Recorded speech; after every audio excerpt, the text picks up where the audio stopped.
بسم اللہ الرحمن الرحیم۔ پیارے ناظرین، اسلامی تاریخ میں ایک ایسی شادی بھی ہوئی ہے کہ جس میں دلہا بننے کی خواہش ہر بڑے صحابی کی تھی۔ آپ نے بہت سی شادیاں دیکھی ہوں گی، لیکن ہمارے پیارے پیغمبر حضرت محمد صلی اللہ علیہ وسلم کی پیاری بیٹی حضرت سیدہ فاطمہ رضی اللہ تعالی عنہا کی شادی سے پیاری تقریب کوئی نہیں ہو سکتی۔ ایک ایسی شادی کہ جس کے لیے حوروں اور فرشتوں نے بھی تیاریاں کیں، اور سب سے مزے کی بات یہ ہے کہ اس شادی کے پیارے دلہا کو اللہ تبارک و تعالی نے خود منتخب فرمایا۔ خدا کی قسم، دنیا میں ایسی کوئی شادی نہ گزری ہوگی۔ سیدہ فاطمہ تو زہرا جب جوان ہوئی تو آپ کا رشتہ لے کر بہت سے جلیل القدر صحابی نبی کریم صلی اللہ علیہ وسلم کے پاس حاضر خدمت ہوئے، لیکن نبی کریم صلی اللہ علیہ وسلم نے سبھی کو یہی جواب دیا کہ مجھے اس معاملے میں اللہ تبارک و تعالیٰ کے حکم کا انتظار ہے۔ کچھ ماہ بعد حضرت عبد الرحمن بن عوف اور دیگر صحابہ نے شیر خدا حضرت علی رضی اللہ تعالیٰ عنہ کو مشورہ دیا کہ اے علی، اب آپ بھی جائیں، سب کو انکار ہو چکا ہے، لیکن جو آپ کی نسبت نبی کریم صلی اللہ علیہ وسلم کے ساتھ ہے وہ کسی اور کی نہیں ہے۔ حضرت علی رضی اللہ تعالیٰ عنہ رسول اکرم صلی اللہ علیہ وسلم کی خدمت میں گئے کہ اتنی دیر میں اللہ کے محبوب صلی اللہ علیہ وسلم نے فرمایا کہ اے علی، کیا آج تم فاطمہ کے رشتے کے لیے آئے ہو؟ تو حضرت علی رضی اللہ تعالیٰ عنہ نے اپنی نظریں نیچے کی جانب جھکا لیں اور کہا، جی یا رسول اللہ، نبی کریم صلی اللہ علیہ وسلم نے فرمایا کہ مجھے جبرائیل علیہ السلام نے پہلے ہی خبر دے دی ہے، لہٰذا آپ صلی اللہ علیہ وسلم نے ان کی درخواست قبول فرمائی اور ارشاد فرمایا، اے علی، کیا تمہارے پاس گھریلو استعمال کی کوئی چیز موجود ہے جسے تم وسیلہ بناؤ؟ حضرت علی رضی اللہ تعالیٰ عنہ نے عرض کیا کہ میرے پاس ایک تلوار، ایک اونٹ اور ایک زرہ ہے۔ نبی کریم صلی اللہ علیہ وآلہ وسلم نے فرمایا، تلوار کی تمہیں ضرورت ہے، تم ہر وقت جہاد کے لیے تیار رہتے ہو، اور اونٹ تمہاری سواری کے لیے ہے، وہ بھی ضروری ہے، لہٰذا میں تمہاری طرف سے زرہ پر اکتفا کرتا ہوں۔ اور اے علی، تجھے بشارت ہو کہ اللہ تبارک و تعالیٰ نے تیرا اور فاطمہ کا نکاح اوپر آسمان میں باندھ دیا ہے، اور مجھے اللہ تبارک و تعالیٰ کی طرف سے یہ حکم ہوا ہے کہ میں بھی سب کے سامنے تمہارا اور فاطمہ کا نکاح پڑھا دوں۔ اس طرح نبی کریم صلی اللہ علیہ وسلم نے حضرت علی کا نکاح حضرت بی بی فاطمہ رضی اللہ تعالیٰ عنہا کے ساتھ پڑھا دیا۔ پیارے ناظرین، جب حضرت بی بی فاطمہ رضی اللہ تعالیٰ عنہا کی رخصتی کا وقت آیا تو نبی کریم صلی اللہ علیہ وسلم کے پاس تمام ازواج مطہرات جمع ہو گئی تھیں۔ انہوں نے حضور صلی اللہ علیہ وسلم کے ساتھ حسرت امیز باتیں کرنا شروع کر دیں۔ حضرت ام سلمہ رضی اللہ تعالیٰ عنہا نے حضرت خدیجہ رضی اللہ تعالیٰ عنہا کا تذکرہ کیا اور فرمانے لگیں کہ خدیجہ آج اگر زندہ ہوتی تو فاطمہ کے متعلق ہمیں کوئی پریشانی نہ ہوتی اور ہماری آنکھیں روشن ہوتی۔ یہ سن کر نبی کریم صلی اللہ علیہ وسلم کی مبارک آنکھیں پرنم ہو گئیں اور فرمایا، خدیجہ جیسا کوئی بھی نہیں۔ اس نے اس وقت میری تصدیق کی جب سب نے میری تکذیب کی، اپنے سارے مال کو مجھ پر خرچ کیا اور اللہ تبارک و تعالیٰ کے دین کو قبول کیا، یہاں تک کہ میں نے اس کی زندگی میں ہی اسے جنت کی بشارت دے دی۔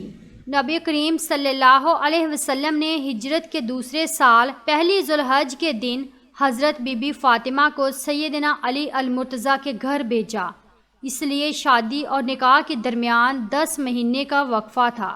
شاید نکاح کا صیغہ جلدی پڑھنے کی وجہ یہ تھی کہ دوسرے تمام امیدواروں کے لیے واضح پیغام ہو جائے، اور شادی میں دیر کرنے کی وجہ یہ تھی کہ فاطمہ جسمانی رشد و نما کے لحاظ سے بہتر ہو جائیں۔ خاتون جنت کا جہیز کیا تھا؟ حضور صلی اللہ علیہ وسلم نے حضرت بی بی فاطمہ رضی اللہ تعالی عنہا کو جہیز میں جو سامان عنایت فرمایا، ایک چادر اوڑھنے کے لیے، بان کی ایک چارپائی، چمڑے کا ایک گدا جس میں روئی کی بجائے کھجور کی چھال بری ہوئی تھی، ایک چھاگل، ایک مشک، 2 چکیاں اور 2 مٹی کے گھڑے۔ حضرت علی رضی اللہ تعالی عنہ حضرت ام ایمن کے ہمراہ نبی کریم صلی اللہ علیہ وسلم کی خدمت اقدس میں حاضر ہوئے۔ حضرت علی فرماتے ہیں کہ نبی کریم صلی اللہ علیہ وسلم نے مجھ سے پوچھا کہ کیا تم زوجہ کے ساتھ رہنا چاہتے ہو؟ میں نے عرض کیا جی یا رسول اللہ۔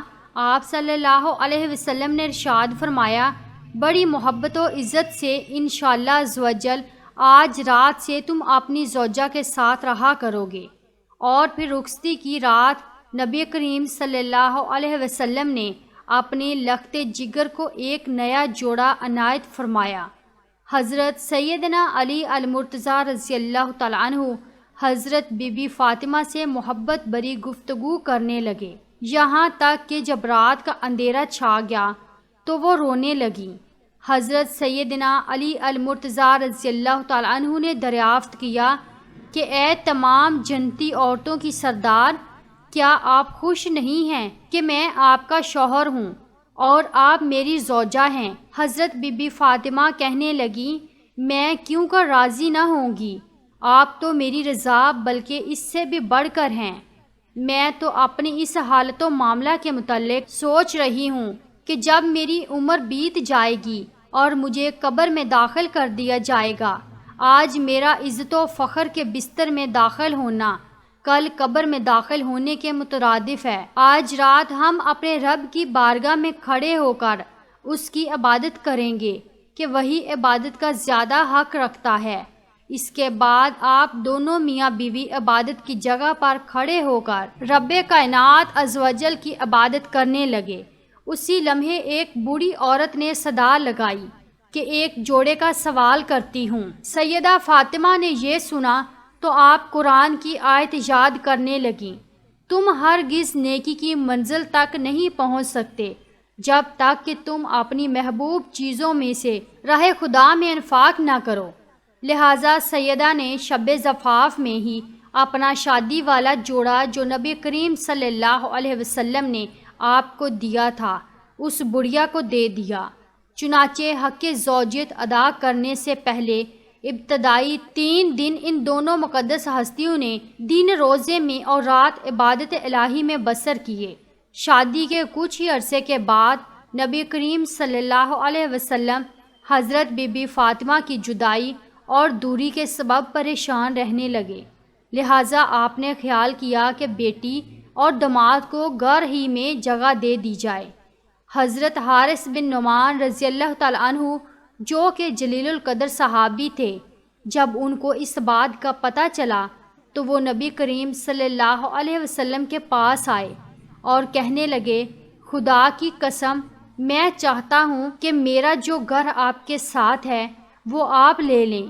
نبی کریم صلی اللہ علیہ وسلم نے فرمایا اللہ تمہیں اس کا اجر دے۔ اور یوں حضرت علی المرتضیٰ رضی اللہ تعالی عنہ اور حضرت بی بی فاطمہ سلام اللہ علیہا نبی کریم صلی اللہ علیہ وسلم کے ہمسائے بن گئے۔ سبحان اللہ۔ اللہ تبارک و تعالیٰ سے دعا ہے کہ ہمیں ان مقدس اور بابرکت ہستیوں کے نقش قدم پر چلنے کی طاقت توفیق مرحمت فرما کر ہمارا خاتمہ بالایمان فرمائے، آمین یا رب العالمین۔